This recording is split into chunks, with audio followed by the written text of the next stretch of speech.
प्रभु यीशु मसीह के मधुर और मीठे नाम से आप सभी को जय मसीह की।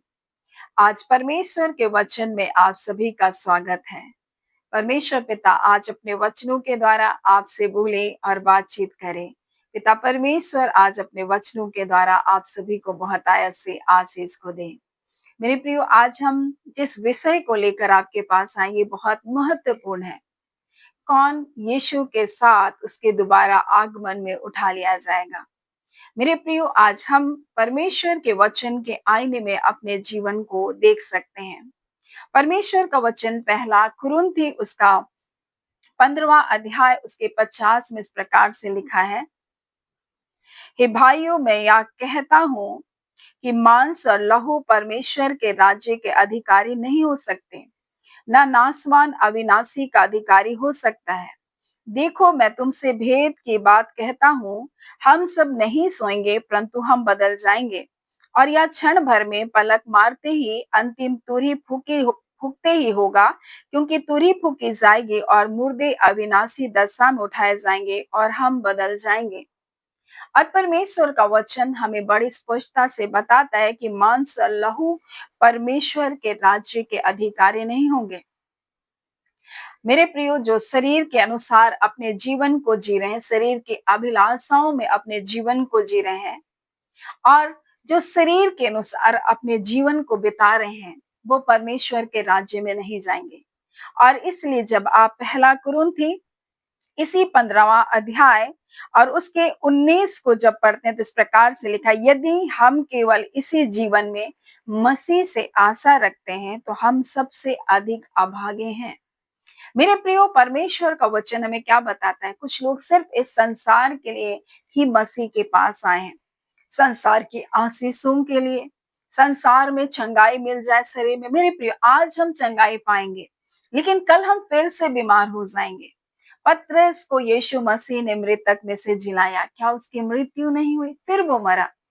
मेरे प्रियो, लेकिन परमेश्वर का वचन हमें क्या बताता है?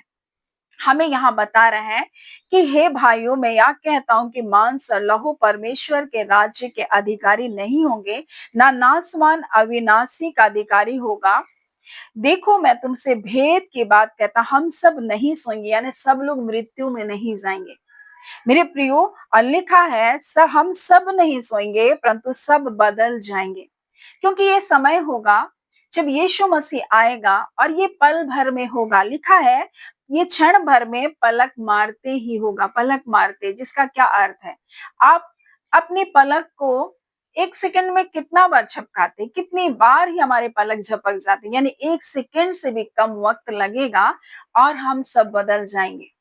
मेरे प्रियो, हम बदल जाएंगे और परमेश्वर का वचन कहता हम बादलों में उठा लिए जाएंगे और जितने मसीह में मरे हैं वे सब भी जी उठेंगे। और ये परमेश्वर कह रहा है, ये उनके लिए होगा जो शरीर के अनुसार जन्मे हुए लोगों के लिए नहीं है, परंतु जो आत्मा के अनुसार जन्मा है उनके लिए होगा। और हमने इस पूरे सप्ताह इसी बात को सीखने में हमने अपने समय को व्यतीत किया। हमने सीखा कि यीशु मसीह ने किस प्रकार से हमको धर्मी बनाया, धर्मी जन की आशीष क्या है, धर्मी जन के लिए परमेश्वर की सुरक्षा कैसी है। हमने इस बात को परमेश्वर के वचन से सीखा, धर्मी जन कैसे बात करता है, धर्मी जन का चलना कैसा है, इस बात को हमने सीखा।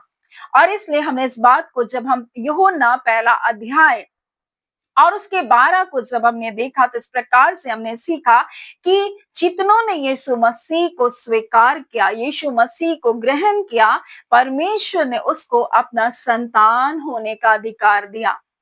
और परमेश्वर का वचन कहता है, वे ना तो शरीर के अनुसार, ना लहू के इच्छा से, ना मनुष्य के इच्छा से, परंतु परमेश्वर की इच्छा से उत्पन्न हुए। और इसलिए उसका वचन हमें पत्रस में बताता है कि तुमने उस बीज के द्वारा, जो अविनाशी बीज है, सदा ठहरने वाले परमेश्वर के उस वचन के द्वारा तुम्हारा नया जन्म हुआ है।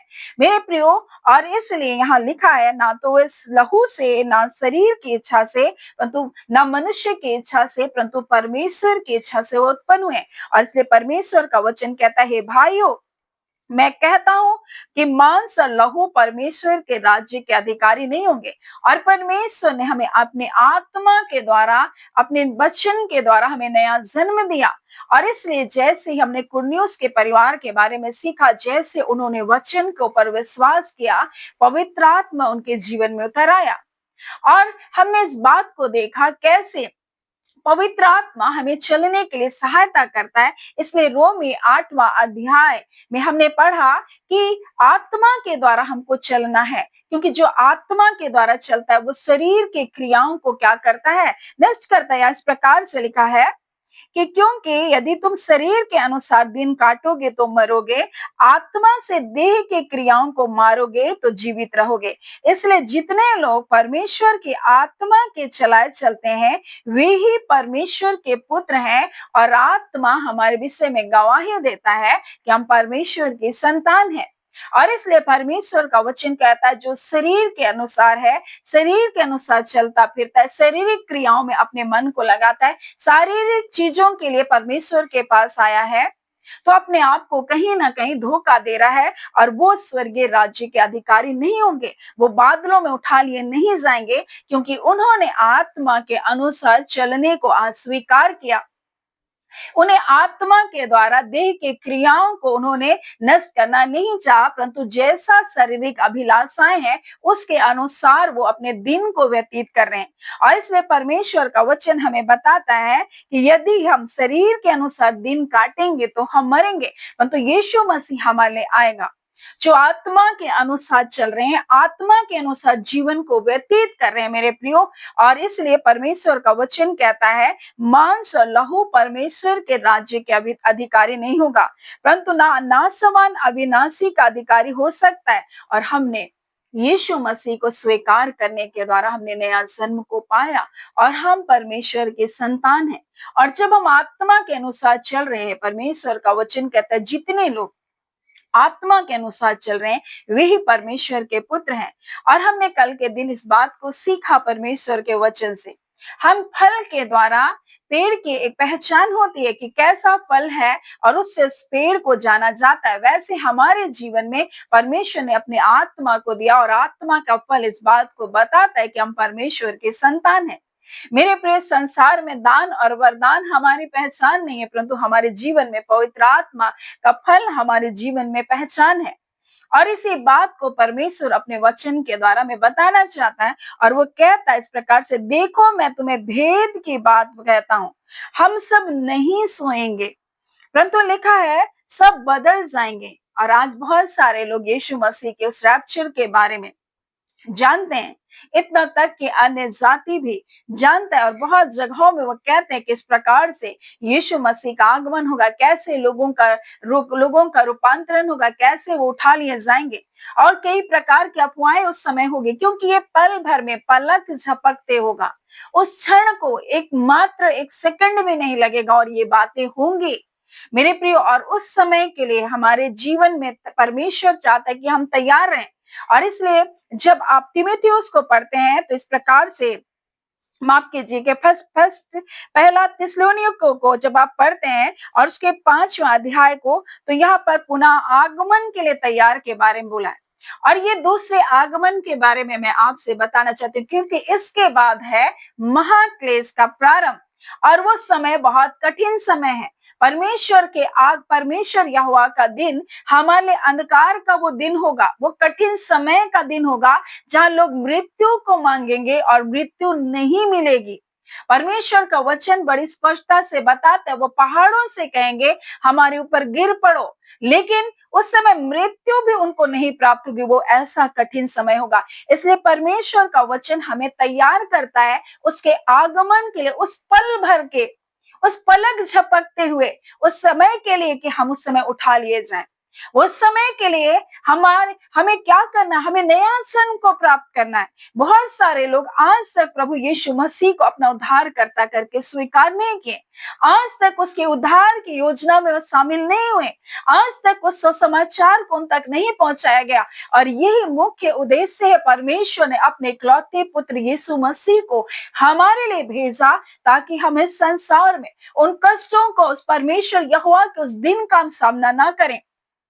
वो कठिन समय है और परमेश्वर का वचन कहता है अपने चुने हुओं के लिए परमेश्वर उन दिनों को क्या कर रहा है, उन दिनों को परमेश्वर जल्द नहीं ला रहा है, वरन परमेश्वर हमें मन फिराव का अवसर दे रहा है, एक मौका दे रहा है कि हम आज भी अपने मन को फिरा लें, क्योंकि वो ऐसा समय होगा जो घोर अंधकार का समय होगा। मेरे प्रियो, कठिन समय आएंगे, परमेश्वर का वचन कहता है, जहां लोगों का प्रेम ठंडा हो जाएगा। ऐसा समय होगा मेरे प्रियो, जहां लोग एक दूसरे को मार डालने के लिए उतारू रहेंगे। ऐसा समय होगा मेरे प्रियो, जहां लोग सिर्फ कष्ट को देखेंगे और मृत्यु भी उनको नहीं प्राप्त होगी। वो ऐसा कठिन समय होगा और इसलिए परमेश्वर का वचन हमसे कहता है हम आत्मा के चलाए चलें और परमेश्वर के उस दिन की हम बाट को जो है, और पहला थिस्सलुनीके उसके 5वां अध्याय में उसके पुनः आगमन के विषय में हमें तैयार रहने के बारे में बताता और कहता है, हे भाइयों, इसका प्रयोजन नहीं कि समय और कालों के विषय में तुम्हारे पास कुछ लिखा जाए। तुम आप ठीक ठीक जानते हो, जैसा रात को चोर आता है वैसे प्रभु का दिन आएगा। मेरे प्रियो, अचानक वो दिन आएगा, इस बात को बताया जा रहा है, जिस समय लोग सोच रहे होंगे कि अरे सब कुछ अच्छा है, सब कुछ कुशल है, और वही समय यीशु मसीह के आगमन का समय होगा। और यहाँ लिखा है, तुम आप जानते हो कि तुम आप ठीक जानते हो कि जैसे रात को चोर आता है वैसे प्रभु का दिन आने वाला है, जब लोग कहते होंगे कुशल है, कुछ भय नहीं, और उन पर एकाएक विनाश आ पड़ेगा। जिस प्रकार से गर्भवती पर पीड़ा और किसी रीति से वो ना बचेगी, हे भाइयों, तुम तो अंधकार के नहीं हो कि वह दिन तुम पर चोर के समान आ पड़े, क्योंकि तुम सब ज्योति के संतान हो, दिन के संतान हो। हम ना रात के ना अंधकार के, इसलिए हम दूसरों के समान सोते ना रहे, परंतु जागते रहे, सावधान रहे। और जो सोते हैं, वहां लिखा है, वे रात को सोते, जो मतवाले होते हैं वे रात को ही मतवाले होते हैं। पर हम जो दिन के हैं, विश्वास प्रेम की झिलम पहनकर, उद्धार की आशा के टोप पहनकर सावधान रहें। और यहाँ लिखा है, क्योंकि परमेश्वर ने हमें क्रोध के लिए नहीं परंतु इसलिए ठहराया कि हम अपने प्रभु यीशु मसीह के द्वारा उद्धार को पाए। और इसीलिए मेरे प्रिय, उसने हमें मसीह यीशु की संगति में बुलाया, ताकि हम उस उद्धार को, जो यीशु मसीह हमारा छुटकारा करने के लिए आ रहा है, उसके लिए हम तैयार रहें। मेरे प्रिय, इसलिए विश्वास में स्थिर बने रहें, इस संसार की अभिलाषाओं में अपने जीवन को ना जिएं। और इसलिए परमेश्वर का वचन कहता है, जो सिर्फ इस संसार की चीजों के लिए, इस संसार के लिए केवल आशा को धरते, मेरे प्रियो, परमेश्वर का वचन कहता है वो सबसे अभागे लोग हैं। यहाँ लिखा है, यदि हम केवल इसी जीवन में मसीह से आशा रखते हैं तो सबसे अभागे लोग हैं मेरे प्रियो, क्योंकि हम इस संसार के लिए केवल आशा रख रहे हैं, परंतु ये सिर्फ उद्देश्य नहीं है परमेश्वर का कि हमें इस संसार में केवल आशीष को दे। इस संसार की सारी भौतिक आशीषों के लिए परमेश्वर ने हमको नहीं बुलाया, वो देना चाहता और सब कुछ हमारे लिए, इसमें कोई दो राय नहीं है। परमेश्वर अपने बच्चों को उन आशीषों से कभी भी वंचित नहीं रख सकता। जिसने अपना इकलौता पुत्र दे दिया, तो उसके साथ वो सब कुछ क्यों कर नहीं देगा, वो देगा, निश्चय देगा। लेकिन क्या हम उस समय के लिए तैयार हो रहे, ये मुख्य है मेरे प्रियो, क्योंकि ये संसार और संसार की सारी चीजें एक दिन खत्म हो जाएगी। ये खत्म होने वाला जीवन है मेरे प्रियो, और इसलिए आज हमें यीशु मसीह के उस दोबारा आगमन के लिए, उसके पुनः आगमन के लिए हमको तैयार रहना है। हमको सचेत रहना है, हमको सावधान रहना है कि हम कैसे जीवन को जी रहे हैं। हम अपने चाल चलन को देखें, निर्बुद्धियों के समान नहीं चले, परंतु बुद्धिमान हो जाए। परमेश्वर का वचन कहता है तुम प्रेम में चलो, परमेश्वर का वचन कहता है। आज हम कैसी चाल को चल रहे हैं मेरे प्रियो, और इस पूरे सप्ताह मैंने इसी बात को आपको बताया कि हम आत्मा के अनुसार चले, हम प्रेम में चले मेरे प्रियो, हम आत्मा के अनुसार बोले। हमें आत्मा ने, हमारे अंदर परमेश्वर ने अपना आत्मा को दिया, हम विश्वास से बोलने वाले बने। मेरे प्रियो, आज परमेश्वर हमें इसी बात को बताना चाहता है, जब यीशु मसीह आएगा तो क्या हम तैयार हैं? वो पल भर में, पलक झपकते होगा, परमेश्वर का वचन कहता है।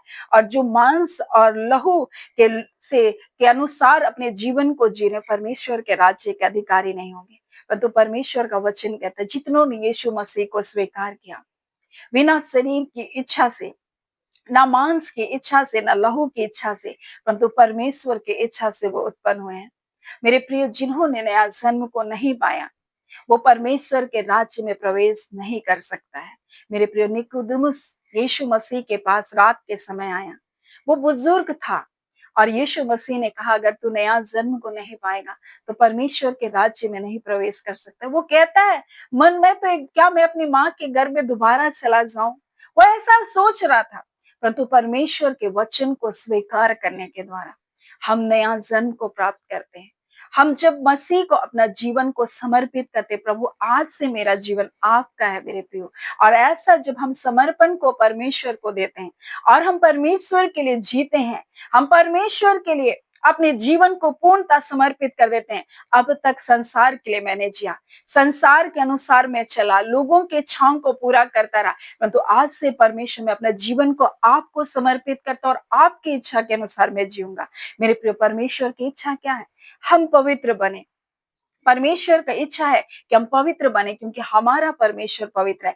इसीलिए आत्मा के द्वारा हम शारीरिक की क्रियाओं को, शरीर की अभिलाषाओं को मारे। मेरे प्रिय, शरीर की क्रिया, जीविका का घमंड, ये वो सारी चीजें हैं जो हमें परमेश्वर से, उसके प्रेम से हमको अलग करती है। इस संसार की आशीषों में हम इतना घुल मिल ना जाए कि हम परमेश्वर से दूर हो जाएं। हम अपनी आत्मा को मार डालें। हम संसार में इन अभिलाषाओं में जीवन को जीते जीते हम परमेश्वर से दूर हो जाते हैं मेरे प्रिय। इसलिए हमें आत्मा के अनुसार चलना है। प्रभु हमारे आंखों को खोले, परमेश्वर हमारे कानों को खोले, ऐसा हम प्रार्थना करें ताकि परमेश्वर की इच्छा को हम जान सकें, परमेश्वर की मर्जी को हम सुन सकें। हमें परमेश्वर से ऐसा प्रार्थना करना है ताकि हम परमेश्वर की मर्जी के अनुसार अपने जीवन को व्यतीत करें। और जब यीशु मसीह आए, उस आगमन में जो पल भर का होगा मेरे प्रिय, उसमें हम उठा लिए जाएं, क्योंकि उस महाक्लेश में परमेश्वर नहीं चाहता कि उसके प्रिय जन जाए। सो परमेश्वर पिता इन वचनों के द्वारा आप सभी के जीवन को बहुत ऐसे आशीष को दे। आमीन। आइए हम प्रार्थना करें। धन्यवाद देते हैं जीवते सच्चे सामर्थी पिता परमेश्वर, प्रभु यीशु के नाम से अबा हम आपके पास आते हैं आज के सुंदर दिन के लिए। परमेश्वर, सुंदर संदेश को जो आपने हमें दिया पिता, हम आपका धन्यवाद देते हैं पिता। आज हम अपने जीवन को फिर से एक बार टटोलने के लिए परमेश्वर, एक बार फिर से अपने जीवन को आपके वचन के आईने में देखने के लिए पिता परमेश्वर, हमें से प्रत्येक को परमेश्वर आपने सहायता किया पिता। खुदान परमेश्वर, आपके आगमन के लिए प्यारे यीशु, उस पल भर के इस रैप्चर में परमेश्वर उठा लिए जाने के लिए परमेश्वर, आप चाहते हैं कि हम आत्मा के अनुसार अपने जीवन को जिए पिता, और आत्मा के द्वारा परमेश्वर अनुसार क्रियाओं को, अभिलाषाओं को, उनको विचारों को, उन गंदी बातों को अपने जीवन से निकाल बाहर करें। क्योंकि खुदान परमेश्वर पिता, आपकी इच्छा है कि हम एक पवित्र जीवन को जिए परमेश्वर पिता, और ऐसा जीवन जो आपको ग्रहण योग्य हो पिता। हाँ खुदान परमेश्वर पिता, इसलिए पिता आप चाहते हैं पिता कि हम अपने जीवन को देखें, हम अपने जीवन को जांचें और निर्बुद्धियों के समान नहीं परमेश्वर, परंतु बुद्धिमानों के समान हम चल सके पिता। खुदान परमेश्वर, प्रेम के चलन में चलने के लिए सहायता कीजिए परमेश्वर पिता। हाँ पिता, और आपकी इच्छा को पूरा कर सके ऐसा जीवन को जीने के लिए अनुग्रह प्रदान कीजिए। हम एक एक व्यूअर्स को ब्लेस करते हैं पिता, प्रत्येक जो दिन ब दिन परमेश्वर आपके वचनों की संगति में जुड़ते हैं पिता। हाँ पिता परमेश्वर, एक एक जन आत्मिक रूप से परमेश्वर उन्नति करता जाए, आपके सामर्थ में परमेश्वर बलवंत होता जाए, आपके वचन की सत्यता में चलते चले जाए पिता परमेश्वर, आपकी महिमा का कारण बनने पाए। खुदान परमेश्वर, कितनी आत्माओं को परमेश्वर उन दुष्टता के बंधनों से आपने आजाद किया है प्रभु जी। हाँ पिता, बेटे बेटियों के जीवन को अंधकार के दासत्वों के जुए से आपने निकाल बाहर किया, और इसी घड़ी प्रभु जी आप ऐसा निकाल बाहर कर रहे हैं परमेश्वर अपनी संतानों को। वो दुष्ट के सारे बंधन तोड़े जा रहे परमेश्वर, जो उनकी आत्माओं को अब तक बंद कर रखी है परमेश्वर, इस संसार के अभिलाषाओं में बंद कर रखी है प्रभु जी, झूठी शिक्षाओं में बंद कर रखी है प्रभु जी। आज यीशु के नाम से वो सारे बंधन टूट रहे पिता, आपका धन्यवाद देते हैं। एक एक जन परमेश्वर आपके स्वर्गीय राज्य में आदर के साथ प्रवेश करे पिता। आप पिता परमेश्वर, और आप पिता परमेश्वर प्रभु, जिनके जीवन को देखकर प्रभु आनंदित हो पाए, ऐसा परमेश्वर आप जीवन को देने के लिए प्रभु अपने बेटे को दिया, आपका धन्यवाद। खुदान परमेश्वर पिता, हम आपको सारी आदर महिमा देते पिता। हम प्रार्थना करते जितने बीमार हैं प्रभु, जितने दर्द और पीड़ाओं में, शारीरिक अस्वस्थता है परमेश्वर पिता प्रभु जी, सूजन है परमेश्वर प्रभु जी। हाँ पिता परमेश्वर, अंदरूनी भागों में परमेश्वर सूजन है प्रभु जी, यीशु के नाम से परमेश्वर पिता, जितने भी अवयव हड्डियों में सूजन है, यीशु के नाम से वो चंगाई को पाने पाए।